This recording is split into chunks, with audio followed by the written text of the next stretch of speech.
से आपने international events की बात की। जी। अगर एक अच्छा ज्योतिष है तो उसको ऐसे इंटरनेशनल इवेंट्स की गणना करने के लिए उसको किस ज्ञान की आवश्यकता होगी? मतलब ज्योतिष के ऐसे कौन से आयाम है जिनके सहारे वो ऐसी चीज़ों की गणना कर सकता है जो पूरे विश्व को या पूरे देश को एक साथ प्रभावित कर सकती है? जैसे इकोनॉमिक बूम आएगा या इकोनॉमिक रिसेशन आएगा, इन सब चीज़ों की गणना किस बेस पर की जाती है ज्योतिष में? देखिए, एस्ट्रोलॉजी ना दो तरीके से हम एस्ट्रोलॉजी पर रिसर्च करते हैं। एक इस ह्यूमन बॉडी पर, यानी कि मेरी लाइफ के ऊपर, ठीक है। कि भाई मेरी लाइफ पर मेरे ग्रहों का क्या इम्पैक्ट होगा, वो मेरी कुंडली के अकॉर्डिंग होगा, राइट। सबकी अलग अलग है। एक है भूलोक भविष्य।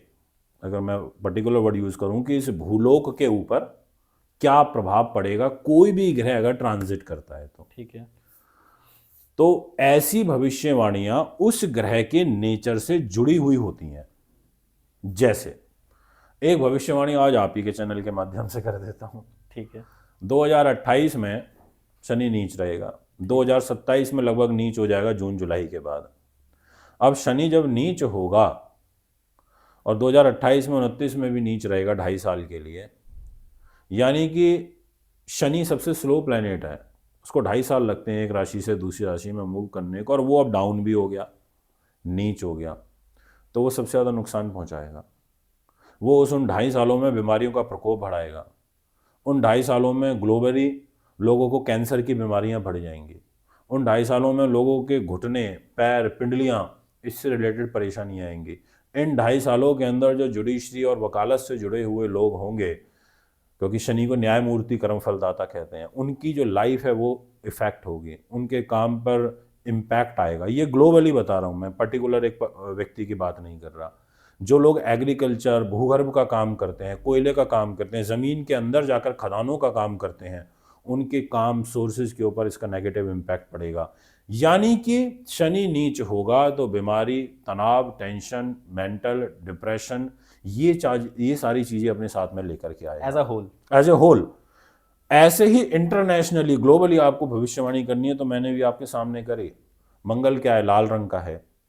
2007 में, आई थिंक 2008 में, नासा वालों का यान गया मार्स के ऊपर और उन्होंने जाकर के वहाँ बोला कि Hindu mythology is very true and correct.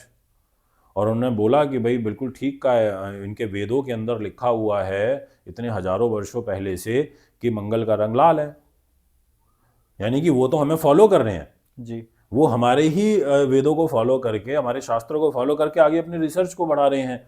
और उन्होंने बोला एग्जैक्टली मंगल का रंग लाल है। अब रेड लाइट हो रही है, लाल रंग, भाई रुक जाओ, क्रॉस किया तो चालान कटेगा। ठीक है। फायर ब्रिगेड है, लाल रंग, अग्नि को बुझाना है ना, लाल रंग खतरा का प्रतीक। कोई युद्ध की घोषणा करनी है, लाल रंग। सेना, पुलिस, डेयरिंग, मंगल डेयरिंग प्लैनेट है। मंगल के अंदर साहस, पराक्रम, ऊर्जा है।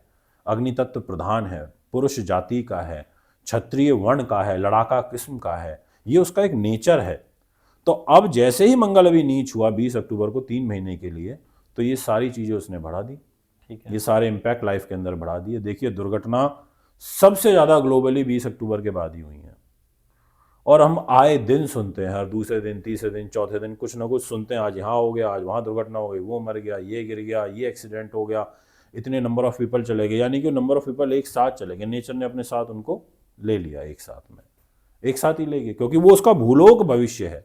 अब एज ए इंडिपेंडेंटली मैं अपनी कुंडली में देखूंगा, सिंगल पर्सन की मैं देखूंगा, तो वो जिस हाउस में नीच हुआ होगा वो उस हाउस को डैमेज करेगा। जैसे मेरा हेल्थ के घर में है तो मेरे स्वास्थ्य को खराब कर रहा है।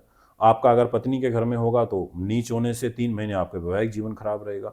किसी के धन के घर में नीच होगा तो उसका फाइनेंस खराब होगा। यानी कि लोगों पे अलग कैटेगरी हो गई, पर भूलोक में उसका ये इम्पैक्ट हो गया। अब ऐसे ही 2009 में रिसेशन आया था, उस समय जब बहुत बड़ी स्थिति हुई इकोनॉमिकली, है ना।